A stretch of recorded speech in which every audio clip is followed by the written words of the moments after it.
Hand over your bank book now. We'll make good use of your money in the gang. Plus, I'm taking your wife with me. Old man, you can go home now. One day, as I returned home, what I saw was my wife, Mary, cheating on me with a gangster named Smith. Smith pushed me hard as he took me to the gang's hideout. Falling hard, I crashed around making a loud noise. You're so clumsy. Did you really think you could become a gang member like that? Get out of here, old man. Smith's loud voice must have been heard as other gang members came to the entrance. It seemed that these members were leaders of the gang.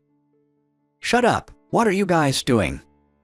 The leader scolded Smith for a while, but upon seeing my face, he turned pale and lunged at Smith with great force. You bastard! What have you done to this man? My name is John White.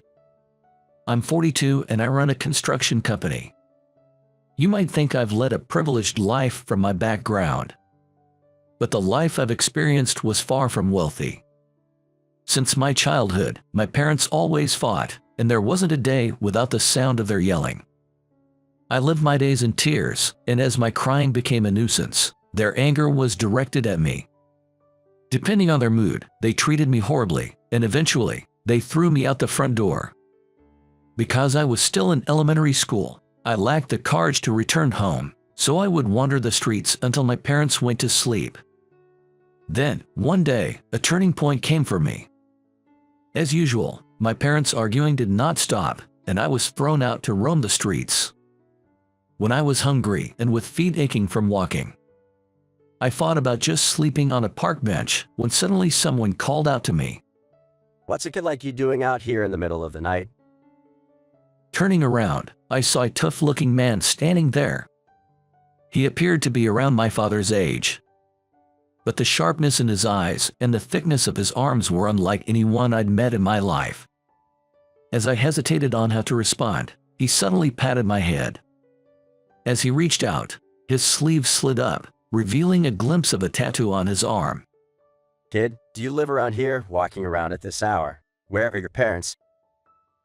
My home is that way, but I've been told I can't go back. When I vaguely pointed off into the distance, the man's expression hardened. A kid left alone in the middle of the night like this. Should I take you to the police station?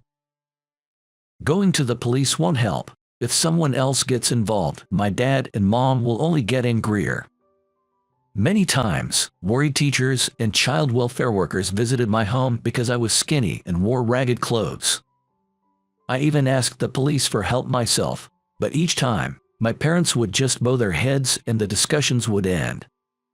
After that, I was treated even worse, being told I had caused trouble for others. The police and no one else can be relied on. They told me not to come back. I'm an unwanted child. I answered with tears in my voice, sniffling. The man placed his hand on my head again, his touch firm yet warm. It had been a long time since someone treated me kindly, and I almost burst into tears. There's no such thing as an unwanted child. Well, adults like me might be unwanted by society, though. He said, squatting down to meet my eye level. My name is Sam Brown. Now, you and I know each other. Hey kid, you must be hungry. Do you want to go grab some food with me? Yes. Led by Mr. Brown, I ended up being treated to a hearty hamburger meal at a family restaurant. For the first time in my life, Mr. Brown watched me with narrowed eyes as I excitedly ordered and devoured my favorite food. Afterward, overcome with exhaustion, I fell asleep while eating and was taken to Mr. Brown's house. When I opened my eyes the next morning, I was surprised by the sight of a plush, clean futon in a spacious Japanese-style room. The room was luxurious.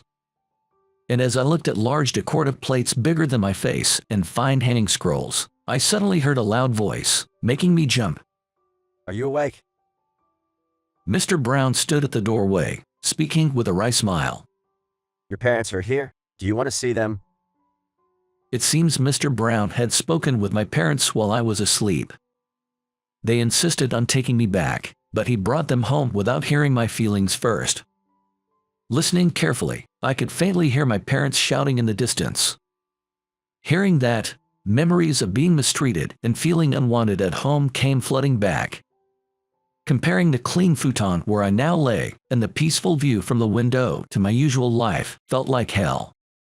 Mr. Brown looked a bit sad as he asked me, What will you do, kid? Go back to your home? You can stay here too. But I'm involved in the Mafia.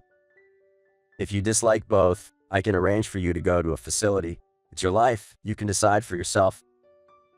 I'd like to be your child here, if possible. Having been scorned by my parents all my life, Mr. Brown was the first person to treat me with decency and became my benefactor. I was shocked to learn he was involved with the Mafia. But I wanted to trust Mr. Brown, who had gone out of his way for a stranger like me. Even if I were to be betrayed, it would just mean I misjudged him. Later, Mr. Brown officially adopted me as his foster son. Hearing the other gang members call him Dad, I started doing the same, and he smiled broadly, pleased. I later learned that Dad had also been abandoned by his parents when he was young. That's why he couldn't leave me alone when he found me wandering the streets by myself. Thus, I became part of Dad's family and began living in a Mafia household. However, the warm life I had finally found came to an abrupt end one day. 15 years later, a succession dispute erupted in a major local gang, causing tensions among other gangs as well. One day, while Dad and I were out, a member of another gang started a quarrel. In a fit of rage, one of them got into a car and drove straight at Dad. I pushed Dad out of the way and was hit by the car instead. Although I managed to roll over the hood and was unharmed, the shock was so great that I lost consciousness. Since we were Mafia, we couldn't go to a regular hospital, so we were taken to a doctor who was associated with our gang. He did his best to treat me, but ultimately, I was left with lasting effects in both my legs. I don't regret my decision to save Dad. It was my own choice. However, Dad didn't see it that way. It's my fault that you ended up like this.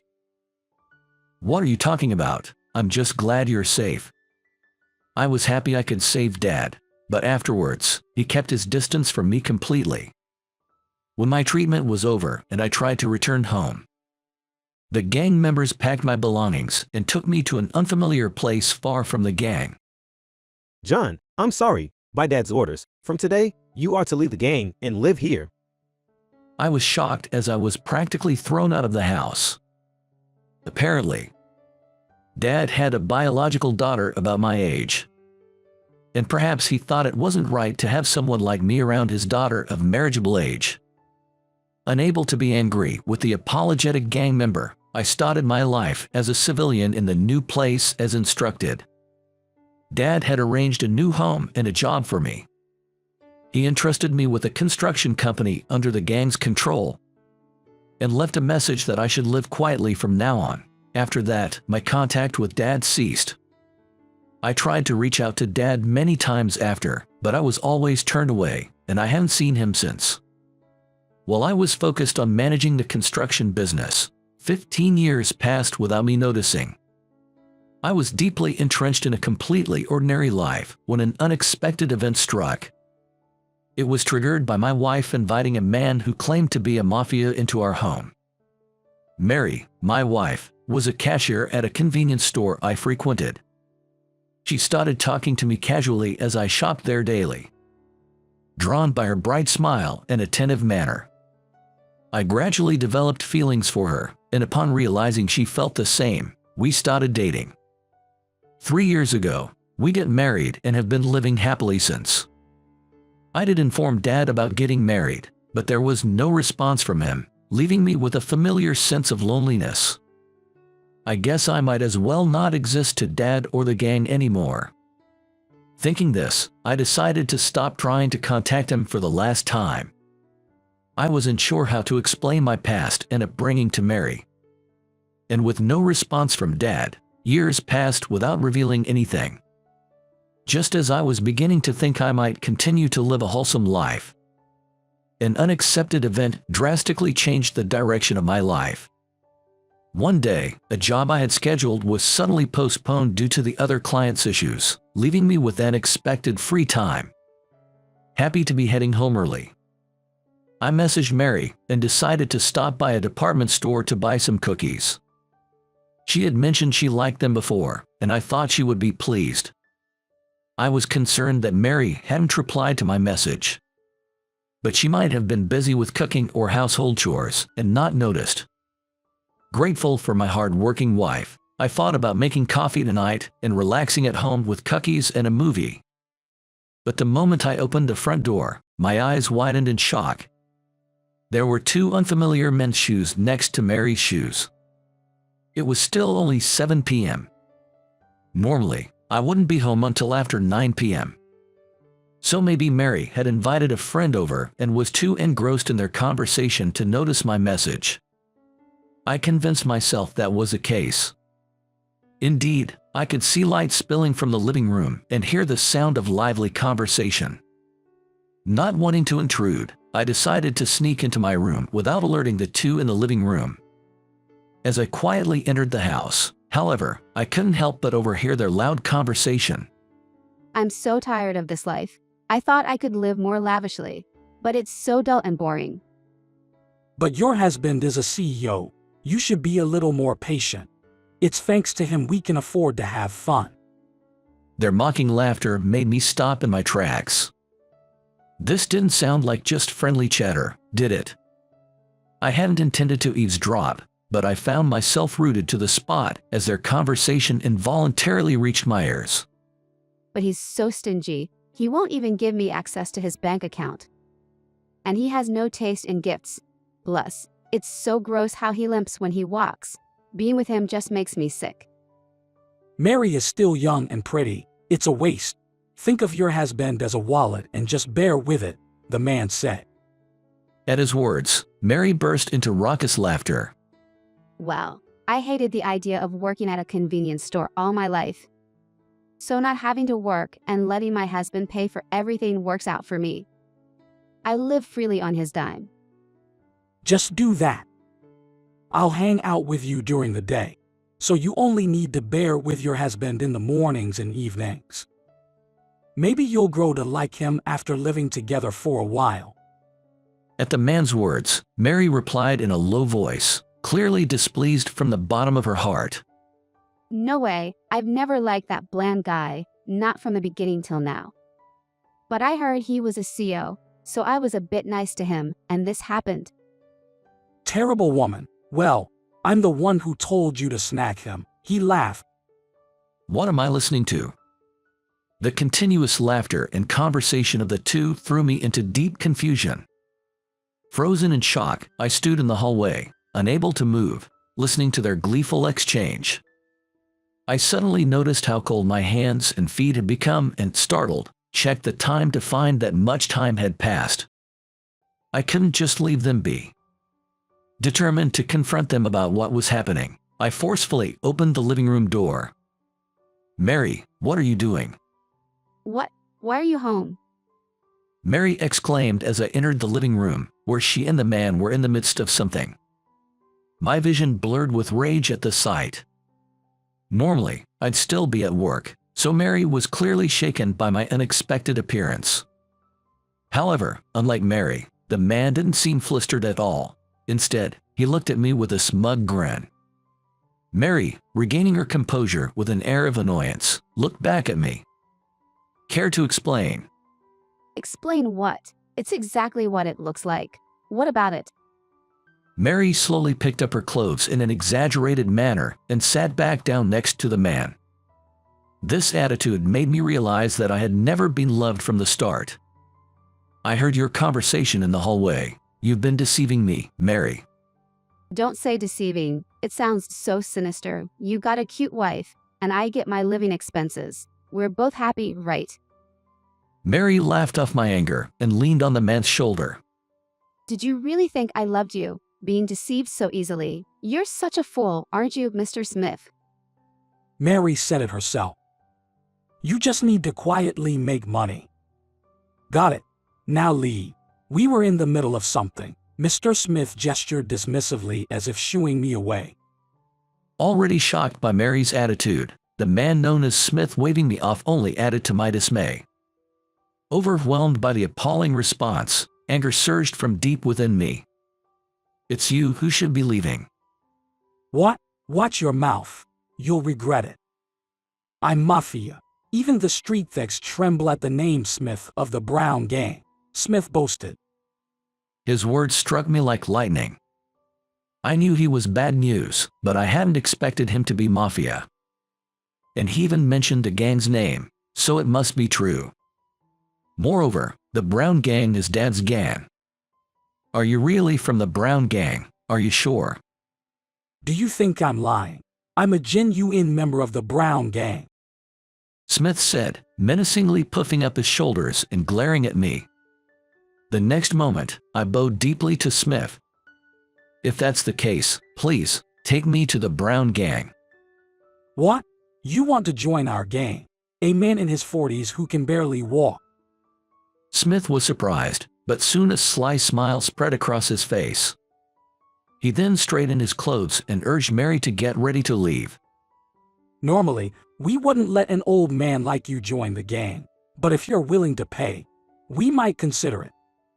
Bring your bank book and follow me, Smith stated. I'll pay whatever it takes, just let me meet the boss. I responded, urged by Smith, and followed him into the car. At that moment, all thoughts of Mary and financial worries vanished from my mind. If Smith really was a member of the Brown Gang, I might manage to meet the boss. If that happened, the betrayal by Mary and my modest savings would be like dust in the wind. Smith, disgusted by my eagerness, looked at me queasily but started driving us to the gang's location. Mary, sitting in the front seat, mocked me from the back seat with a sneer. Do you really want to be a Mafia at your age? Under Mr. Smith, you'd better be adored, she laughed. Her words and others meant to belittle me didn't touch me at all. Once my plan was complete, divorcing Mary would be simple. I just waited for us to arrive at the gang, and finally, the car stopped. We're here. Get out, old man. We arrived at an impressive traditional mansion with a large gate, and I looked around with a nostalgic feeling. The man, leading us, walked us through the grand gate. As Smith emerged from the mansion, he bowed repeatedly to another gang member. Good work today. I've brought someone who wants to join the gang. Further inside, Smith arrogantly gestured for me to hand something over. Hurry up and give me your bank book. The gang will make good use of your money.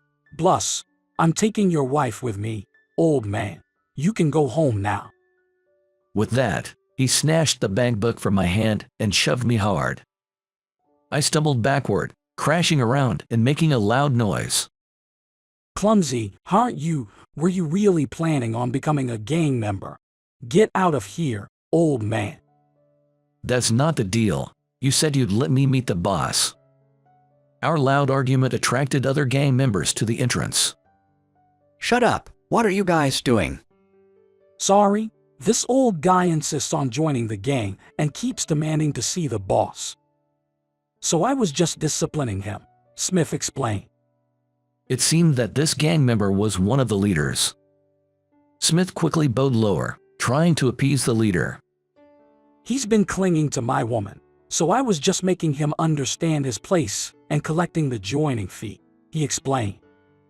We don't need to do this here. It's too noisy and bothersome. The leader was scolding Smith when he suddenly looked at my face and tilted his head, puzzled. I've seen your face somewhere before. What's your name? While he looked on curiously, I calmly introduced myself.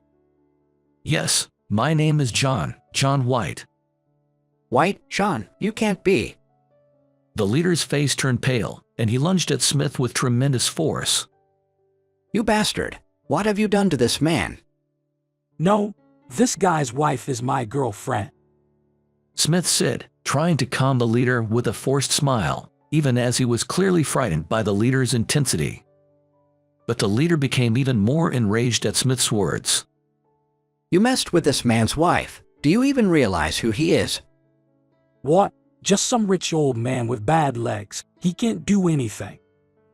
Without waiting for Smith to finish his excuse, the leader turned his back on Smith and knelt down before me. John, Smith, and Mary were all dumbfounded by his unexpected action, mouths agape, watching the situation unfold. Mr. John, I'm terribly sorry for what our guy has done. Do whatever you want with him. Boil him, roast him, it's your call. No, I just wanted to meet the boss. He said he'd bring me, so I followed him, I explained.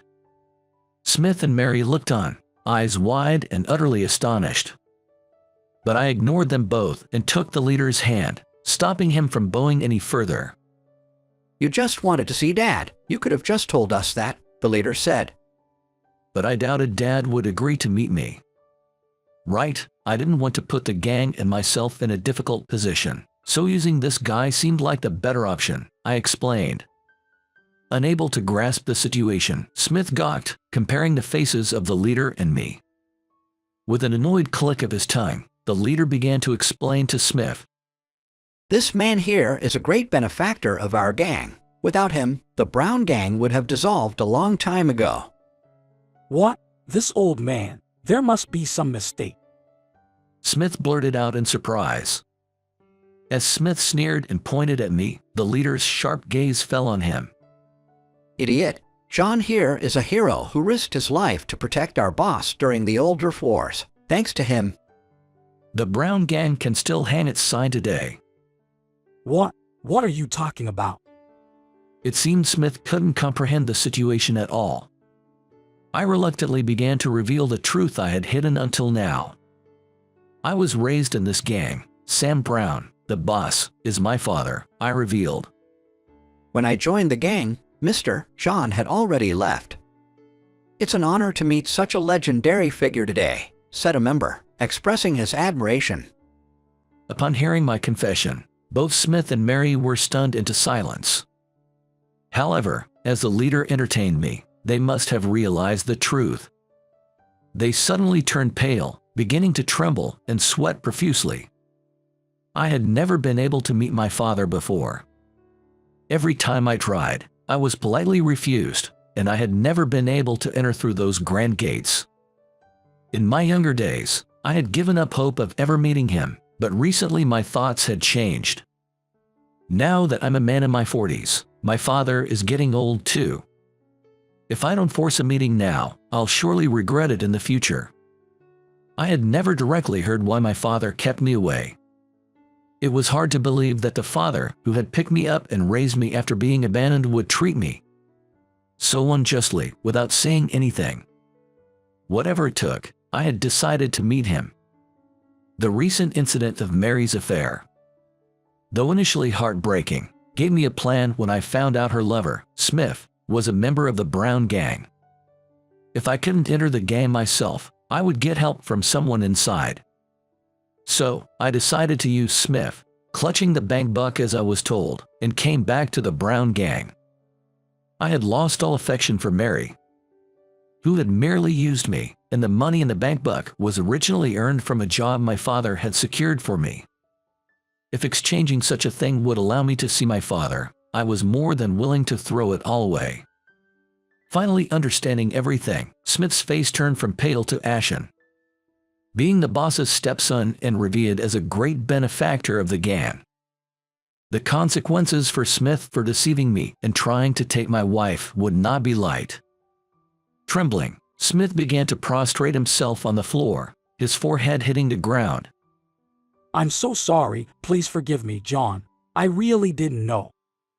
You're in no position to say that. He was harshly rebuked by the leader as Smith sobbed pitifully.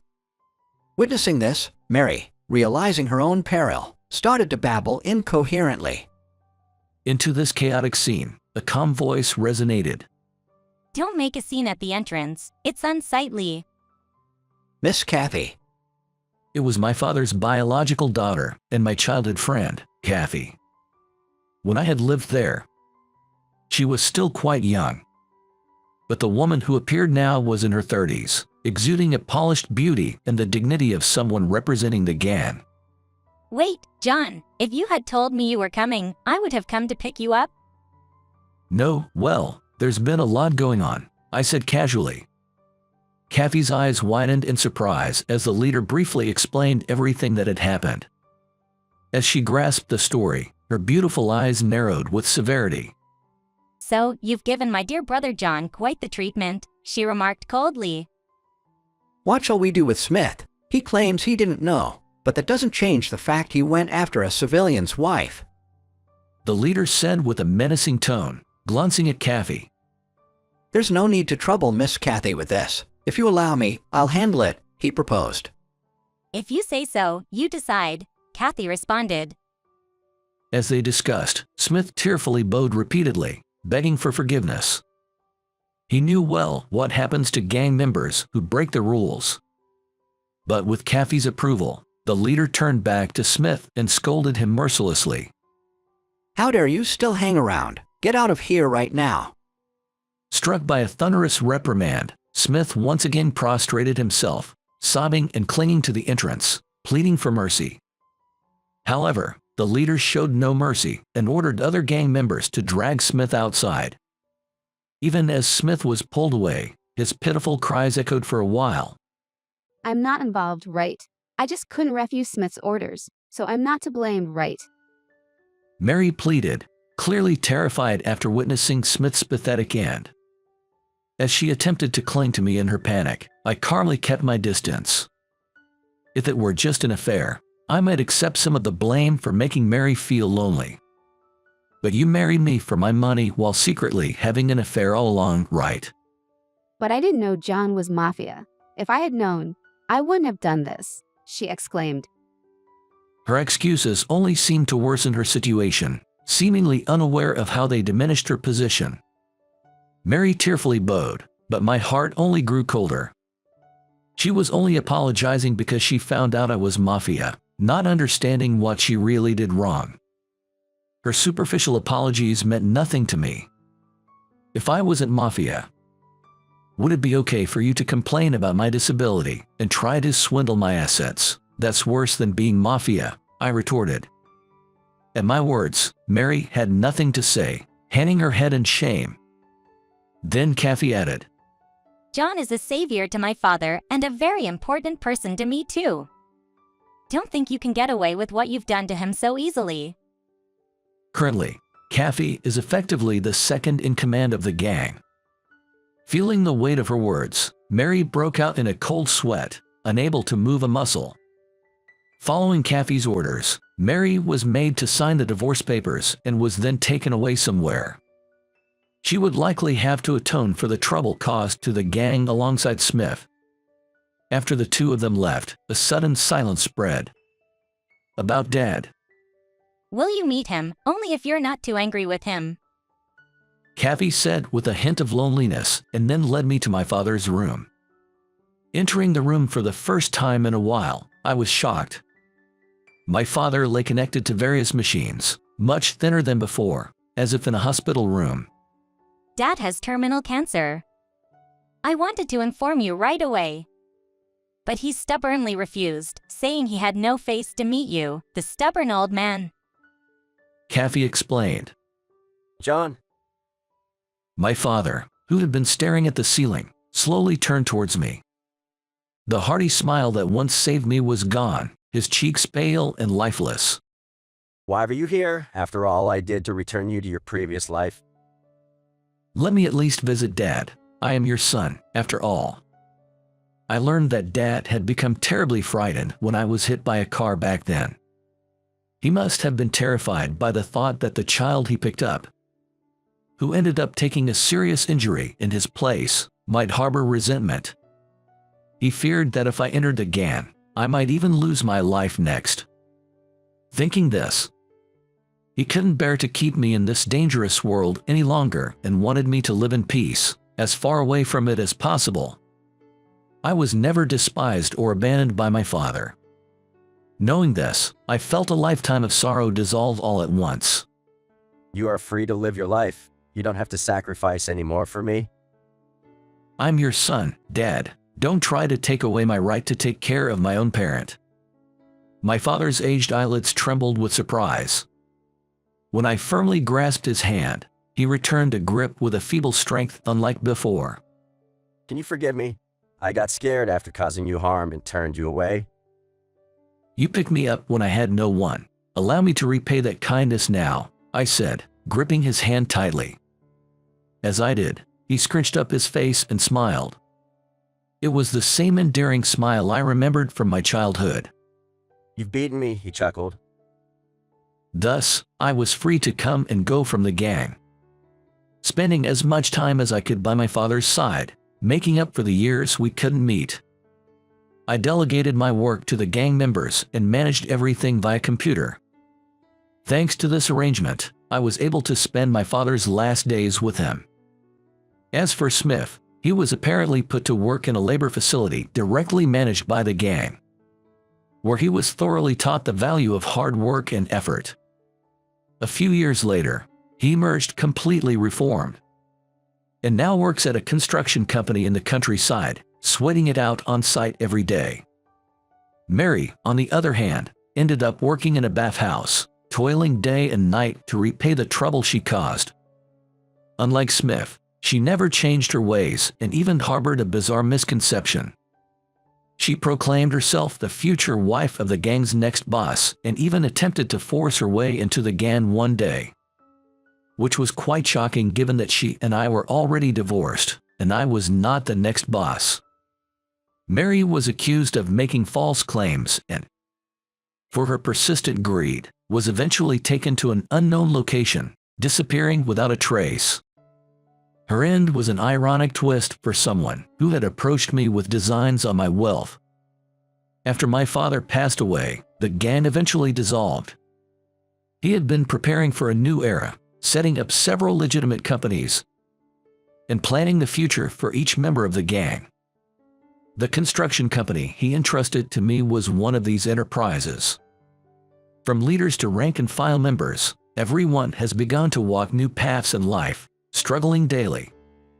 I've taken a position advising them on management, using my prior experience working in a mainstream company. Supporting me through all this is Kathy. It turns out that I was Kathy's first love, and she had once fiercely argued with my father when he expelled me, discouraged by the social gap between a mafia and a civilian. However, with the dissolution of the Brown Gang, Kathy became just another woman in society. Because of this, she's been flirting with me lately. The former mafia leaders around us watch us with amusement, so perhaps it's time for me to make up my mind about her. I owe my decent life to my father, who cared for me. I can imagine what my life would have been without meeting him, and I'm grateful I could be there until his last moments. My father once expelled me from the gang for my own happiness. Kathy and I living happily together would be the final repayment of that debt to my father. With these thoughts, I gaze at the setting sun in the western sky, reminiscent of the sunsets I used to watch with my father as a child. Today marks the first anniversary of my father's passing. "Thank you, Dad," I whispered, infusing all my emotions into the words. A shimmering shooting star, perhaps a reply from my father, lit up the sky.